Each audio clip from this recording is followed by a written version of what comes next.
თბილისის საქალაქო სასამართლოს მოსამართლე თამარ მჭედლიშვილმა პროევროპულ საპროტესტო აქციებისას დაკავებულ 8 დემონსტრანტს თავისუფლების აღკვეთა მიუსაჯა. ჯგუფური ძალადობის ორგანიზებისა და მასში მონაწილეობის ბრალდებით დაკავებულები მოსამართლემ ამ ბრალდებაში უდანაშაულო ცნო, თუმცა ბრალდებას კვალიფიკაცია შეუცვალა და ისინი ძალადობისთვის ცნო დამნაშავედ. მოსამართლის გადაწყვეტილება ნიშნავს იმას, რომ საქმეში ჯგუფური მოქმედების პრინციპი კვლავ დარჩა, თუმცა დაკავებულ დემონსტრანტებს არ დაუმტკიცდა ამ მოქმედების წინასწარ ორგანიზებულობა და არც იმგვარი ჯგუფური ძალადობა, რომელსაც თან ახლავს ძალადობა, რბევა, სხვისი ნივთის დაზიანება ან განადგურება, იარაღის გამოყენება და ასე შემდეგ. დაკავებულების ნაწილს 2 წლით თავისუფლების აღკვეთა, ნაწილს კი 2 წლით და 6 თვის ვადით თავისუფლების აღკვეთა მიესაჯა. განაჩენის გამოცხადებას სასამართლოს დარბაზსა და ეზოში ხმაური მოჰყვა. ადგილზე ისმოდა შეძახილებიც.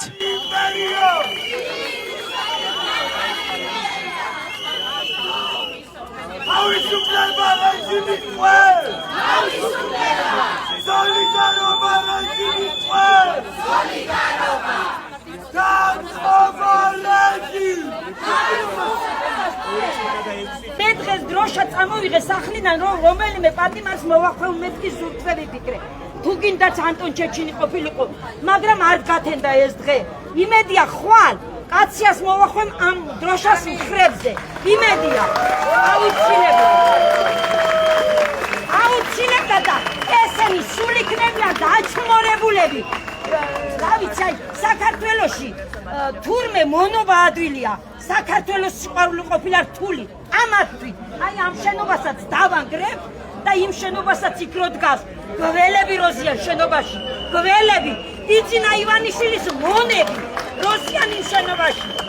იმას და ყველაზე დიდი დამნაშავე დღეს არის ირაკლი კობახიძე, რის გამოც ჩემს შვილს და მათთან ერთად პატიმრებს პატიმრობა მიუსაჯეს და ეს არის ირაკლი კობახიძის დამსახურება და ყველაზე დიდ სასჯელს, ყველაზე დიდს მიიღებს ირაკლი კობახიძე. თამარ მჭედლიშვილის გადაწყვეტილებით ზვიად ცეცხლაძე მუხლის გადაკვალიფიცირების შემდეგ დამნაშავედ იქნა ცნობილი სისხლის სამართლის 226 მუხლით გათვალისწინებულ დანაშაულში, რაც ჯგუფური მოქმედების ორგანიზებას ან მასში აქტიურ მონაწილეობას გულისხმობს. მას 2 წლითა და 6 თვით თავისუფლების აღკვეთა მიესაჯა. ეს დანაშაული სასჯელის უმაღლეს ზომად 3 წლიან პატიმრობას ითვალისწინებს. ამავე მუხლით გადაუკვალიფიცირდა დანაშაული ვეფხია კასრაძეს და ვასილ კაძილაშვილს. მათაც 2 წლით და 6 თვით თავისუფლების აღკვეთა მიესაჯათ. ინსაფ ალიევს, თორნიკე გოშაძეს, გიორგი გორგაძეს, ნიკოლოზ ჯავახიშვილს და ირაკლი მიმინოშვილს კი 2 წლიანი პატიმრობა მიესაჯათ. მათ შემთხვევაშიც ბრალი 226 მუხლით გადაკვალიფიცირდა. თავდაპირველად დაკავებულთა ნაწილს ბრალდება საქართველოს სისხლის სამართლის კოდექსის 225 მუხლის პირველი ნაწილით გათვალისწინებული დანაშაულის ჩადენისათვის ჰქონდა წარდგენილი, რაც ჯგუფური მოქმედების ორგანიზებას და ხელმძღვანელობას გულისხმობს. ეს ქმედება სასჯელის სახე და ზომად 6-დან 9 წლამდე ვადით თავისუფლების აღკვეთას ითვალისწინებს. ნაწილს კი ბრალდება საქართველოს სისხლის სამართლის კოდექსის 225 მუხლის მეორე ნაწილით გათვალისწინებული დანაშაულის ჩადენისათვის ჰქონდა წარდგენილი, რაც ჯგუფურ ძალადობაში მონაწილეობას გულისხმობს. ეს ქმედება სასჯელის სახე და ზომად 4-დან 6 წლამდე ვადით თავისუფლების აღკვეთას ითვალისწინებს.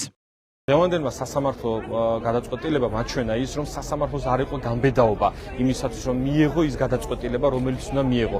მიიღო კანონიერი და სამართლიანი გადაწყვეტილება, რომელთაც უდანაშაულოდ ცნობდა არსებულ პირებს, ყველა ბრალდებულს. სამწუხაროდ მოსამართლეს ამის გამბედაობა ვერ აღმოაჩნდა, ვინაიდან წარდგენილი ბრალდება და ნებისმიერი გამომტყუნებელი განაჩენი უნდა ეფუძნებოდეს მტკიცებულებთა ერთობლიობას და უტყუარ მტკიცებულებებს. აღნიშნული განაჩენი, რომელიც გადაკვალიფიცირა მოსამართლე შექმნა გარემო, რომ თითქოს და აი ამ არსებით ყველაზე ცუდი და მძიმე მუხლიდან მოხდა ნაკლებად მძიმე და ცუდ მუხზე გადაკვალიფიცირება.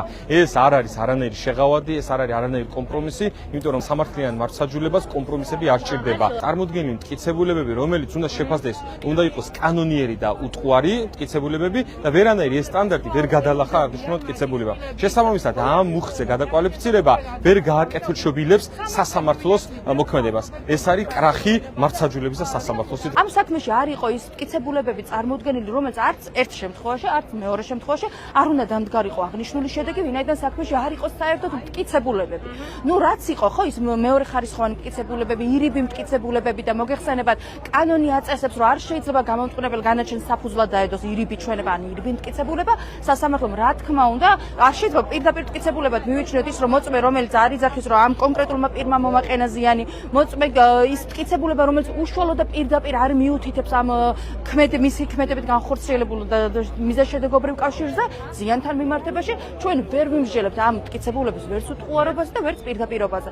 იქიდან გამომდინარე, სწორედ კიდევ ერთხელაც აღვნიშნავ, რომ სასამართლომ ეს ყველაფერი უტყუარად მიიღო, უაპელაციოდ მიიღო და დაადგინა, რომ თორნიკე გოშაძე, რომელიც ისროდა თურმე და პოლიციელების მიმართულებით რაღაცა ბლაგვს, საერთოდ არ ჩანს ხალხო რას ისროდა. ან საერთოდ ისროდა თუ არა რამეს, რომელ ვიდეოში დაინახეს, მომიტანონ ის ვიდეო, მეც მანახონ, რომ გავჩუმდა და სამართლებრივად აღარ დავიწყო ამ რაღაცა აბსურდების მტკიცება. დაკავებულების ოჯახის წევრების განცხადებით ისინი შეუვალ ბრძოლას იწყებენ. მათი თქმით, რეჟიმს დედების უნდა ეშინოდეს, რადგან ისინი გაჩერებას არ აპირებენ. როგორც მსჯავრდებულთა მშობლები ამბობენ, განაჩენი უკანონო და ამავდროულად უსამართლო იყო. მათი განცხადებით, ამ ქვეყანაში მართლმსაჯულება მკვდარია, მაგრამ ბრძოლა აუცილებლად ბოლომდეა მისაყვანი. როგორ აი ეს არის ბოლოს სიტყვები ამ გენიოსი ბიჭებისა. ბოლოს სიტყვები გენიოსი ბიჭებისა. აი ასეთ სიტყვას ვერცერთი მარიონეტი ხელისუფლების წევრი ვერ იტყვის. იმიტომ რომ ძალიან კარგად ვიცი, მათ იციან გინება, მათ იციან უზრდელი სიტყვები, მათ იციან გაქანება, გამოქანება. აი ეს არის გენიოსი, ამათგან ისწავლიან. ამათგან ისწავლიან, იმიტომ რომ ისინი აუცილებლად დაემხობიან ადამიანები, რომლებმაც მოსამართლესაც კი მადლობა მოუხადეს. ამით დაამტკიცეს, რომ ესენი არიან დამარცხებულები. პოზიცია როგორ აგრძელებთ ბრძოლას ბიჭები? ეს დღევანდელი დღე არის მეტი ბრძოლისა.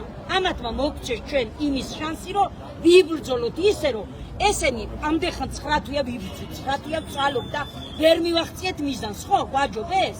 ნახოთ ვინ ვის აჯობებს. რეალისტი ვარ და რაღაცა ზღაპრის მოლოდინი ნამდვილად არ მქონდა, რადგან 9 თვე აბსურდში ვარ და აბსურდული განაჩენი დასრულდა დღევანდელი დღე და მინდა ვთქვა, რომ ეს ჩვენ გადავდივართ პროტესტის ახალ ეტაპს. ეს პროტესტი არ გაჩერდება. ჩვენ ვერ ვეგუებით ამ მოსამართლობას, ანუ განუკითხაობას, ამ რაც გაჭირებას, ბედურებას და აუცილებლად ჩვენ დავასრულებთ და დავამთავრებთ ამ მოსამართლობას. ჩვენ არ გავჩერდებით არც ერთი წუთი. სამართლებრივი ნონსენსია, რაც გააკეთა მოსამართლემ, ფაქტობრივად ჯგუფურობაც დატოვა, ორგანიზებაც დატოვა. რაღაც საშუალების შემცირების გზით წავიდა, მაგრამ ძალიან უსამართლო გადაწყვეტილება იყო. და კიდევ ერთხელ დადასტურდა, რომ აბსოლუტურად პოლიტიზირებულია სასამართლო, პოლიტიზირებულია ამ ქვეყანაში ყველაფერი და პროკურატურა, სასამართლო, პოლიცია არის პარტიული. ამ ქვეყანას არ ეღირსა მართლმსაჯულების ორგანოები, სახელმწიფო ორგანოები რო იყოს რა. ეს არის პარტიული ყოველთვის და ერთადერთ გამოსავალს ვხედავ მე, რომ აი მანამდე უნდა ვიყოთ ქუჩაში და ვიბრძოლოთ, ვიდრე ამ დამპალ ოცნების რუსულ რეჟიმს არ გავისტუმრებთ პოლიტიკიდან. არასოდეს წესრიგი არ დამყარდება, არასოდეს ამ ქვეყანაში სამართლიანობა არ იქნება.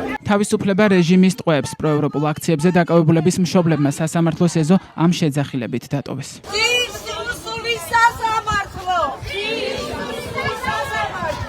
ძირს რუსული პროკურატურა!